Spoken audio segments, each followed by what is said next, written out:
luar biasa, semangat pagi. Mantap. Silakan Bu Jim. Ya, pada pagi hari ini kita akan belajar satu tema, yaitu berjalanlah sampai puncak imanmu, saudara.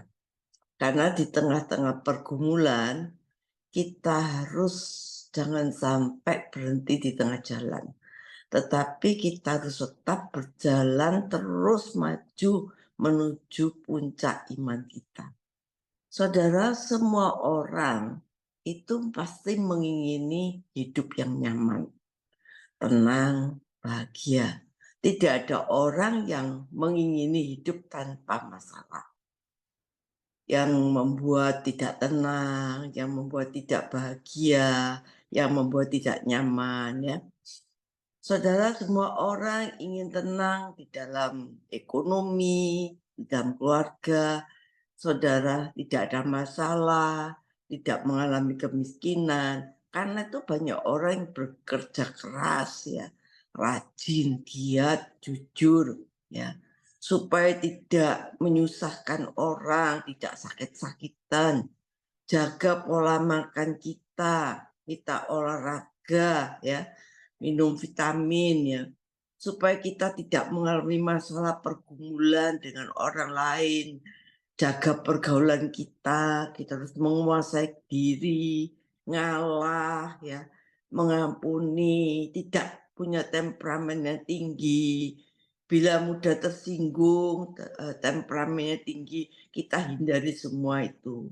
Supaya rumah tangga bahagia, kita jaga mulut kita, tidak kasar terhadap pasangan, hidup setia, dan lain-lain. Ini tanggung jawab kita, dan kita harus hati-hati supaya akhirnya kita mengalami hal-hal yang baik. Karena dengan kesalahan-kesalahan kita, keputusan kita, maka hidup kita tidak bisa harmonis. Saudara, kita harus mengalami dan menjauhi semua masalah. Ini adalah standar yang umum. Tetapi banyak orang Kristen yang mengalami hidup tanpa masalah, dan memang mereka bertanggung jawab, ya, mengalami hidup yang baik. Padahal mereka adalah orang-orang yang non-Kristen. Saudara, anak Tuhan harus, ya, bahkan harus memiliki standar ini dengan baik. Dan kalau kita melihat dalam kehidupan hukum kehidupan, tidak ada orang yang bisa mencapai standar umum tanpa bekerja keras. Saudara, kita harus bekerja keras. Dan orang menghindari masalah dan ini dengan akhirnya melibatkan Tuhan. Supaya apa? Kita dipermudah, ya. Supaya kita dipermudah, kita mendapatkan kenyamanan, kita mendapatkan apa? Karena itu kita melibatkan Tuhan. Tetapi kalau kita hidup terlalu nyaman, ya, membuat orang ini lupa diri, lupa Tuhan, tidak lagi mengandalkan Tuhan, ya, saudara. Dan jika kita mengalami pergumulan, kita mengalami masalah, kita nggak kuat akhirnya, dan kita bisa tidak mempercayai Allah, bahkan meninggalkan Allah. Saudara, beberapa minggu yang lalu kita lihat bahwa anak seorang hamba Tuhan, dia mengalami satu pergumulan, ya, masih umur 19 tahun, saudara. Akhirnya baru ulang tahun, saudara, dirayakan oleh orang tuanya, didoakan oleh orang tuanya. Saudara, tetapi dalam keadaan hidupnya mengalami pergumulan, dia jatuh melompat dari tingkat 12 dan akhirnya meninggal, saudara. Nah, itu dia tidak mempercayai Allah di tengah pergumulan.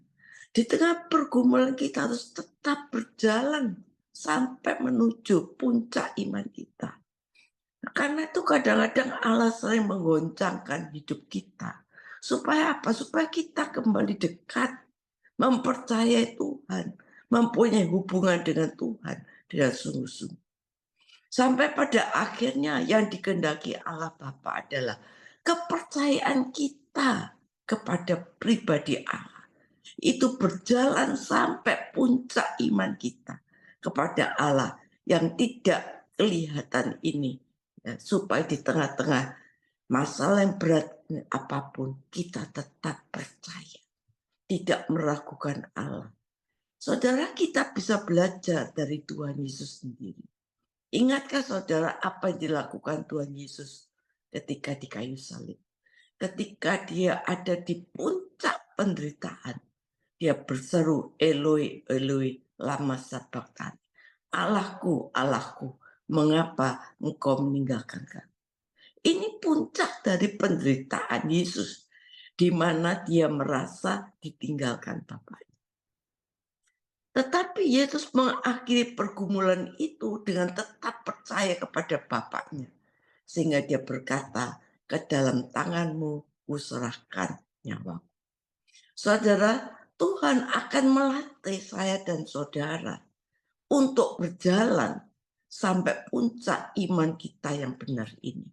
Kalau kita mengutip dari kisah Abraham, ya, pada puncak ujian yang diberikan Allah pada Abraham adalah mempersembahkan anaknya Ishak. Ini perintah yang benar-benar tidak bisa dimengerti. Sebab persembahan pada Allah pada zaman itu, ya, sejak zaman Adam, Habel adalah domba, bukan manusia. Tetapi atas perintah yang paling tidak dimengerti, ya, perintah yang membingungkan ini, tidak mengurangi keyakinan Abraham terhadap Allah. Abraham tidak membantah perintah itu. Abraham tidak menawar perintah itu.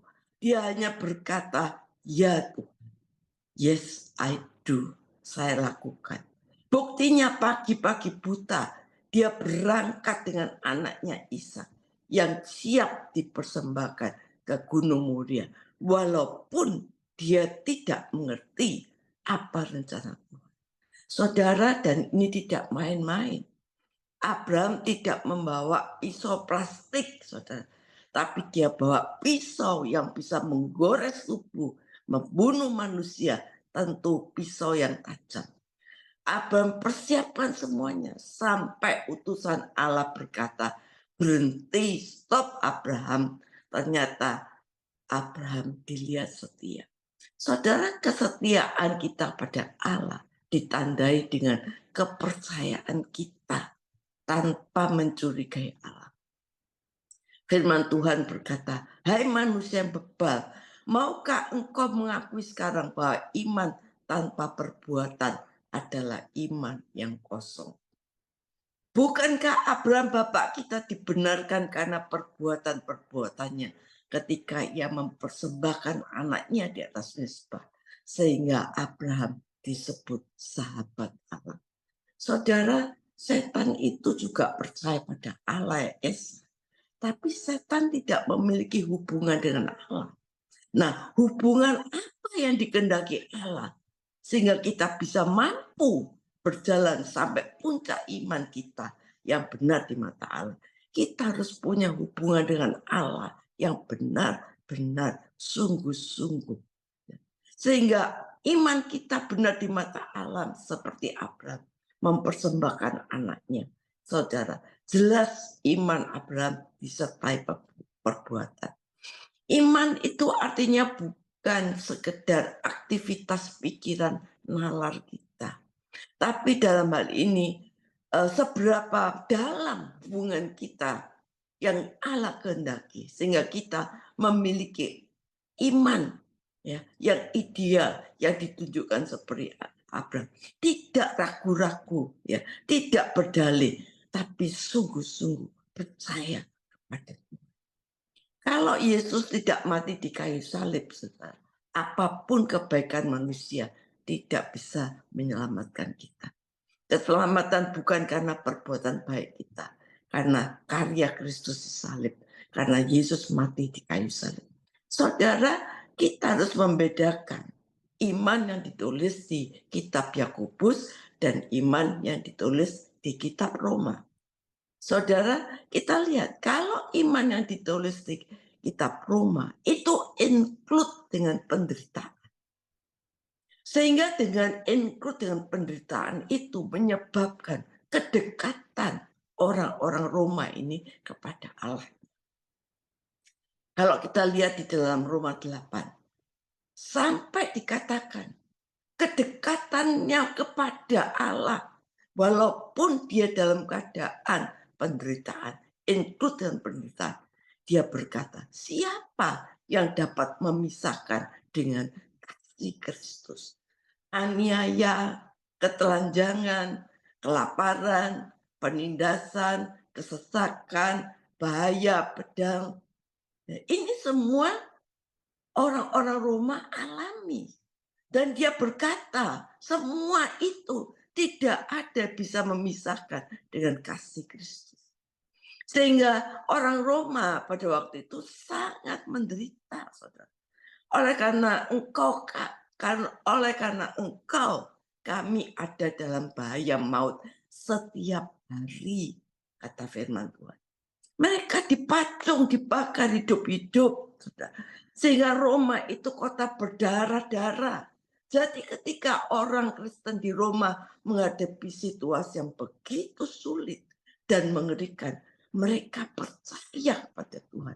Tidak ada yang dapat memisahkan dengan kasih Kristus. Dan inilah yang dikehendaki Tuhan di dalam hidup kita. Saudara, Petrus saja sempat mau melarikan diri dari kota Roma. Sampai Petrus dijumpai Tuhan Yesus dan Petrus berkata, mau kemana Tuhan? Dan Yesus menjawab, aku mau ke Roma mendampingi umatku di sana. Petrus malah mau melarikan diri, saudara. Dan ini menunjukkan betapa pentingnya kota Roma. Tapi akhirnya Petrus berkata, aku mau balik ke kota Roma. Kalau Tuhanku disalib dengan kepala di atas, aku rela disalib dengan kepala di bawah. Dan memang Petrus balik ke Roma dan dia disalib dengan kepala di bawah. Paulus dipancung di kota Roma. Saudara, mereka tetap percaya bahwa Yesus tetap mengasihi walaupun mereka teraniaya. Begitu hebat. Lalu dalam Roma dikatakan bahwa kita lebih daripada pemenang oleh Dia yang telah mengasihi kita. Artinya menang dari orang-orang politik pada waktu itu, kaisar-kaisar Roma, ya, secara ekonomi, ya, mereka mengalami kemenangan secara lahiriah di tengah-tengah kesulitan yang besar. Jadi iman jemaat Roma ini luar biasa. Meskipun mereka dianiaya, dia tetap percaya pada Allah dan tidak dapat memisahkan penderitaan semua itu dengan kasih Kristus. Jadi kalau sekarang ini orang-orang Kristen ya sedikit-sedikit berkata kita lebih dari pemenang, itu maksudnya apa, saudara? Ngerti enggak dengan ayat-ayat itu, saudara? Ya, itu bukan untuk orang Kristen sembarangan, saudara. Terus kita lebih dari pemenang. Dan kalau kita nggak dekat sama Tuhan, nggak punya hubungan yang intim, saudara, dengan Tuhan, terus kita nggak ngerti, kita lebih dari pemenang, dan kita nggak mengalami. Kita akhirnya down, kita stres, kita kecewa. Bukan orang Kristen mana-mana, jemaat Roma, saudara. Kecuali kalau kita memiliki kesetiaan seperti jemaat Roma, mengalami segala sesuatu, tapi kita berkata, Allah tidak bisa memisahkan kita dengan kasih Kristus. Tidak akan ada semua penderitaan dibandingkan dengan kemuliaan Tuhan. Kalau kita punya itu, saudara, kita bisa klaim kita lebih dari pemenang. Ya, ngerti nggak jemaat Roma ini kayak apa, saudara?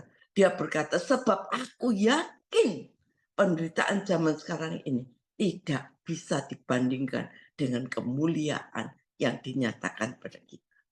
Saudara, bagaimana dengan kita? Apakah kita sampai pada pengertian itu? Sebab itu, apakah yang akan kita katakan semuanya? Jika Allah di pihak kita, siapakah yang akan melawan kita? Intinya, percaya penuh apapun keadaannya. Jika Allah di pihak kita, saudara, pertanyaannya, Tuhan di pihak kita atau enggak? Ya. Sampai di mana Allah di pihak kita? Sampai di mana? Apakah kita ini benar-benar bahwa Allah itu sudah benar-benar di pihak kita? Saudara, betapa miskinnya pengertian banyak orang kalau hidupnya tidak sungguh-sungguh melekat dan betul-betul dalam keadaan apapun percaya pada Tuhan. Saudara, kita lihat seperti Abraham saya katakan, menunggu anaknya itu 1/4 abad loh saudara. Sudah punya anak suruh disembelih saudara. Tapi hubungannya intim dengan bapaknya sampai tingkat percayaannya dia tidak meragukan bapak. Saudara, luar biasa saudara. Oleh karena itu Tuhan sering menggoncang iman kita.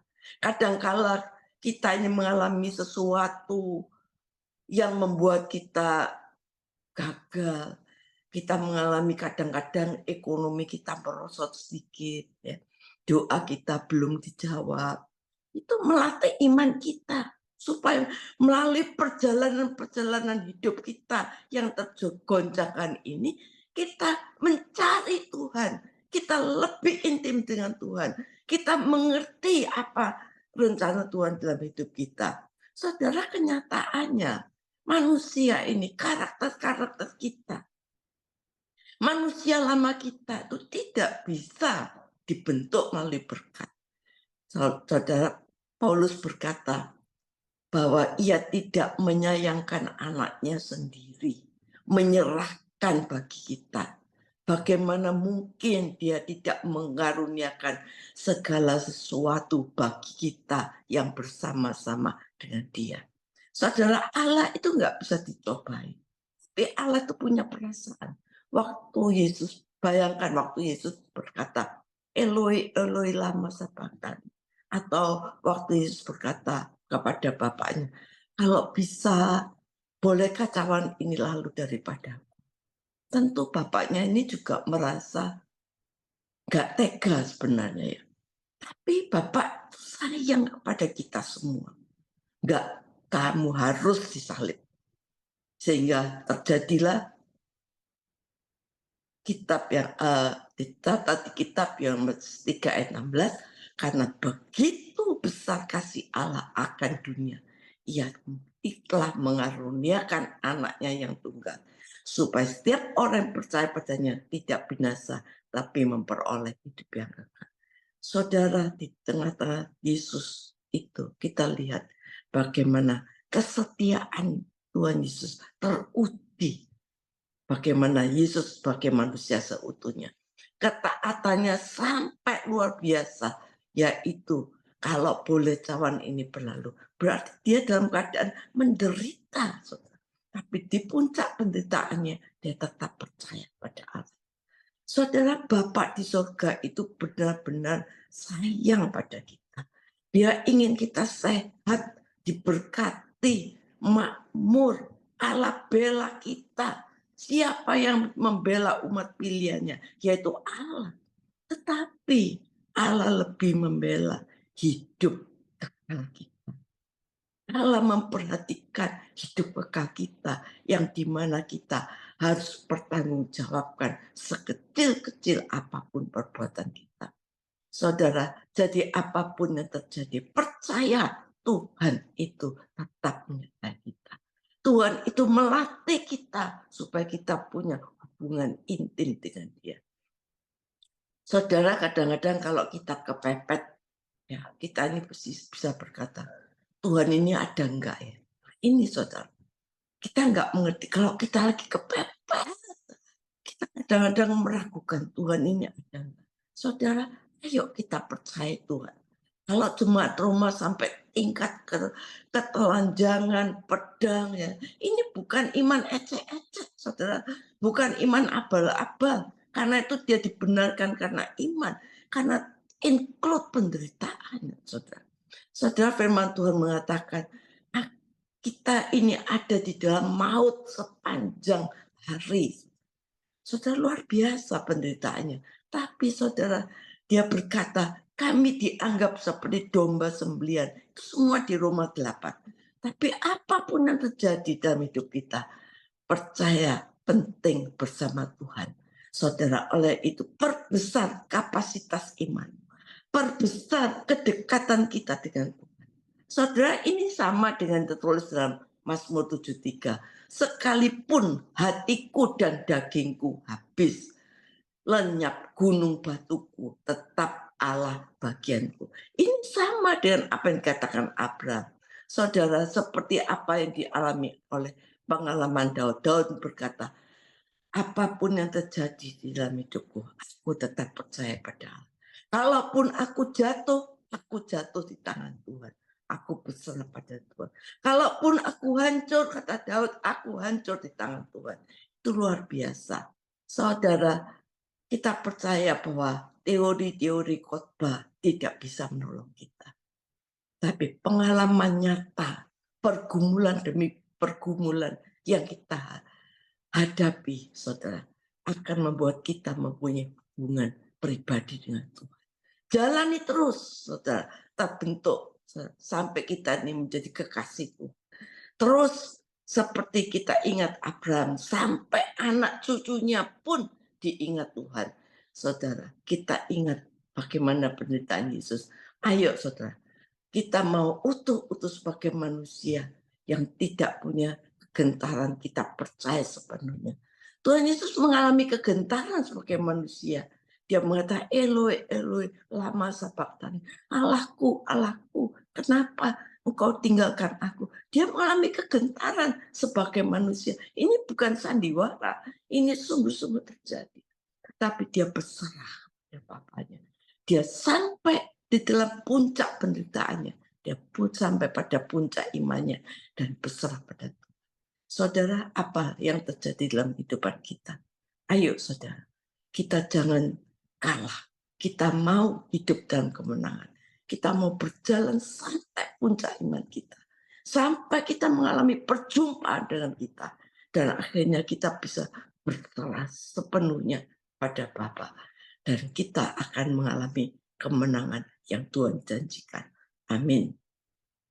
Kami berdoa, Tuhan, biarlah kami mempunyai hubungan yang intim dengan Tuhan. Kalau kami mengalami masalah pergumulan yang Tuhan izinkan, biarlah kami lebih dekat dengan Tuhan. Iman kami diperbesar sampai kami mempunyai hubungan yang intim. Kami akan tetap berjalan maju sampai puncak iman kita. Sehingga kita akan mengalami kedewasaan yang penuh, percaya penuh pada Tuhan. Dan kita belajar berserah penuh pada Tuhan. Maka kita akan mengalami kemenangan demi kemenangan. Amin.